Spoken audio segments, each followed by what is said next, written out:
It finally happened! Chapter 400 of MHA brings us the epic climax of the battle to the death between All Might and All For One.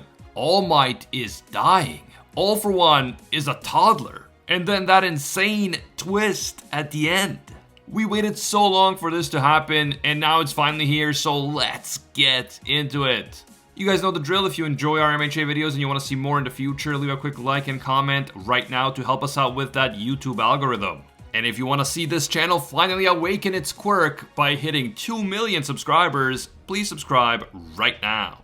Huge thank you to Code Geass Lost Stories for sponsoring this video. Man, I'm so excited to tell you guys about this video sponsor because I absolutely love Code Geass. It's literally in my top 5 anime of all time. But I've already watched and rewatched Code Geass many times. If only there was a new story set within that world that I could be a part of. That is what I've been waiting for, and that is exactly what Code Geass Lost Stories provides. Code Geass Lost Stories is a tower defense strategy game that remains extremely faithful to the Code Geass world, while allowing you to enter that world as an ally of Lelouch who participates directly in Lelouch's epic plans and activities. You can literally make your own team and add your favorite characters like Lelouch, C2, and Cullen to that team. I can finally become one of the Black Knights just like I've always wanted. The game features original voice actors from the anime, beautiful live 2D animation, vivid combat effects, and it even allows you to engage in intense and strategic mech battles with 3D animations. Yes, you heard that right. You get to pilot an actual nightmare frame.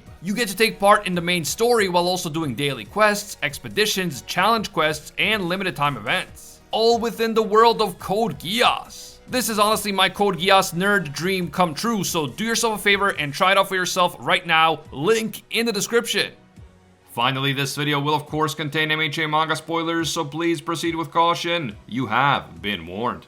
So, in the last chapter, the ever-younger All For One promised that the entire world was about to watch the death of the Symbol of Peace in real time. All Might didn't let this get to him though. He simply said that if his own light were to be extinguished right here and now, the next generation of heroes, including Deku and All Might's other students, would inherit his light and use it to illuminate the darkness. Even if the old Symbol of Peace were to die, the next generation of heroes would take up the torch and become the new Symbols of Peace. Even if All Might sacrifices his life in this battle, his will and his legacy will live on through his students. All of this was of course heavily foreshadowing All Might's imminent death, and a lot of us were getting very nervous about how this battle would ultimately end for our boy Toshinori. The previous chapter also showed us the fight between a bunch of other heroes and the Piranha Plant villain Kunieda. Fat Gum was there, along with Aoyama and others, and eventually Toru Hagakure appeared and worked together with Aoyama to take the villain out. As Toru refracted Aoyama's naval laser right into Kunieda, she slowly started becoming visible, which provided us with an extremely rare glimpse of Toru's true appearance and how she really looks when she's fighting.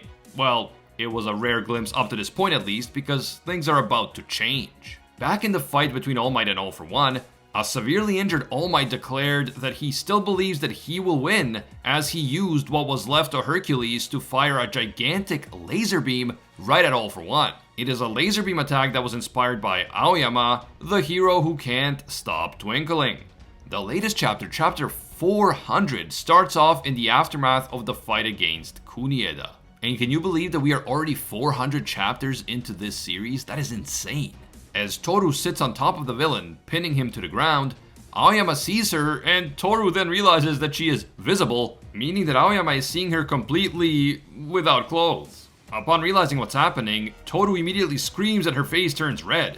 She tries to cover herself up with her arms, and then she runs into the woods to hide. Toru is confused because nothing like this has ever happened before. She is normally always invisible, and as we know, so are both of her parents. So we can assume that Toru has never had to worry about being seen without clothes because she never had to worry about being seen at all. Toru does remember that when she first uncovered the truth about Aoyama being a traitor, her face suddenly became partially visible. Toru believes that her quirk has begun to glitch, and this glitch could be related to facing extremely stressful situations and risking her life on the battlefield. But although Toru may not realize it yet, she may be actually undergoing a quirk evolution and or awakening, something that has been a major theme in this final arc of the story. Ochako's quirk recently awakened, Todoroki's quirk evolved when he unlocked Phosphor, Koda's quirk became stronger, Tokoyami and Iida's quirks became a lot stronger, and even villains like Toga and Dabi underwent quirk awakenings at various points in the story. So Toru's quirk may be evolving to the point that she can just decide to turn her invisibility off and on. Toru also points out that Aoyama's laser quirk has now become stronger, so there is a consistent theme here about quirks evolving, especially in critically important life or death situations. We've known about Deku's quirk awakening and evolution for a very long time, but now in the final arc, those same themes of quirk evolution and awakening are being applied to the other Class 1A students. Aoyama then reminds Toru that their job isn't done yet. Kunieda may have been defeated, but his deadly plants could still be dangerous if they are not destroyed, so they have to destroy them all. Aoyama tells Toru to use her light powers to burn the roots that have been implanted into the bodies of the heroes by the villain, and he vows to give it his all to be a good hero today. Even if his stomach hurts from overusing his quirk, he will push through it. Today, he will go all out, because today is his final day as a UA student. After this cryptic doom posting by Aoyama, the chapter takes us back to the big fight between All Might and All For One. We pick up right where we left off in the last chapter, with Hercules still firing that giant laser right into All For One from above. All Might quickly jumps out of the way in order to avoid being hit by the massive laser blast, a blast that has seemingly incinerated an entire street like it was nothing, and it's still going on. This laser wasn't just like a quick one-time blast, it is a steady stream of laser energy that continues to hit All For One and pin him to the ground, doing enormous damage to his body in the process. All Might's strategy of attacking All For One with an overwhelmingly powerful laser attack in order to disrupt his regeneration abilities was inspired by All For One's fight against Star and Stripe. And so, All Might is now paying tribute to yet another hero who looked up to him as a mentor, and he is sending a clear message to All For One and to us, the readers. Star's death wasn't in vain, because due to her battle with the villain, All Might was able to learn valuable lessons for ultimately defeating All For One. At this point, All For One has been literally driven into the ground by the laser, but he is trying to crawl out. All Might then hits him with a sound-based attack based on earphone jack, and this prevents the villain from escaping. We also learned that the reason why All Might wasn't affected by the laser, even though it landed very close to him, is because his suit also has an ability based on Toru's refraction, and this allowed him to minimize the damage to himself. In addition, he used an ability inspired by Tailman to reduce the impact of All For One's attack. So, as you can see, All Might is just basically running down the list of all the Class 1A student quirks in this fight. Horikoshi really wants us to know how much these students mean to All Might, and how much he respects their quirks and their abilities.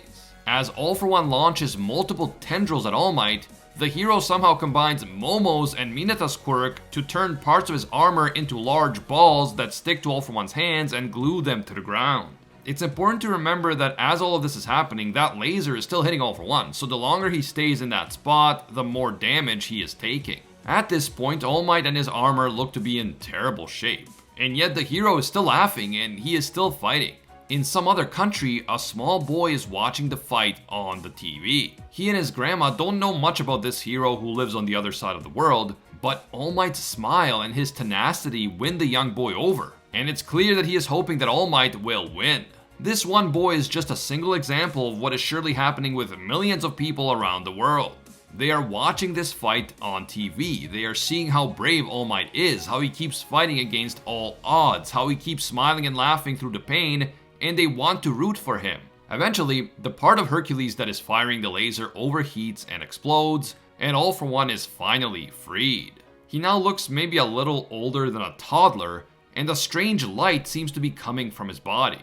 Bruh, is All For One the original luminescent baby? Or did he maybe jack the luminescent baby's quirk at some point? We'll have to wait and see. All Might continues mocking the villain, and he now calls him a rugrat. But with the terrible shape that the hero is currently in, he's almost certainly going to die.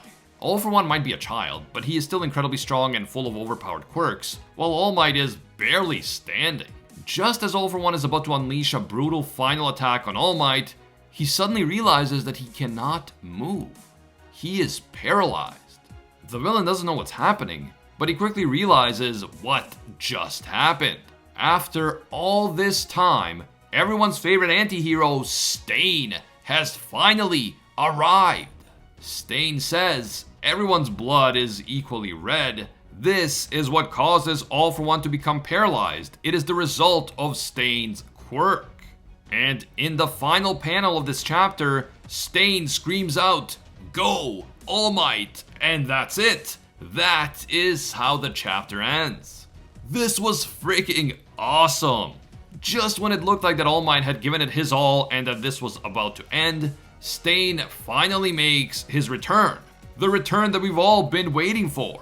And of course, he chooses to help All Might, not the villains. If you've been watching my videos, then you know how many times I've mentioned Stain and how many times I've wondered when he is finally going to enter the fight on the side of the heroes. And that is finally happening right now. With All for One quickly turning into a literal baby, perhaps All Might and Stain together can actually take him out. But does that mean that All Might could actually survive? Or has he already been fatally injured and we just don't know it yet? What else is Stain going to do in this fight? Could his quirk also awaken in some way? And if he helps All Might win, will he call it a day? Or will he try to help Deku as well? We can assume that All Might, even if he survives, will be in no shape to do any more fighting, so Deku will still be against Shigaraki on his own. Is All for One actually the first person to ever get a quirk? Is he secretly the luminescent baby? Will Horikoshi survive another onslaught of criticism on Twitter after those Toru panels? Let me know down below. If you guys enjoy my MHA videos and you want to see more in the future, leave a quick like right now. And if you want to help this channel awaken its quirk by hitting 2 million subscribers, don't forget to subscribe and hit that notification bell. Subscribing is completely free, but it helps me out a lot. Thanks again to Code Geass, Lelouch of the Rebellion, Lost Stories for sponsoring this video. Check them out, link in the description. As always, thank you guys so much for watching, and until next time, see ya, Space Cowboys.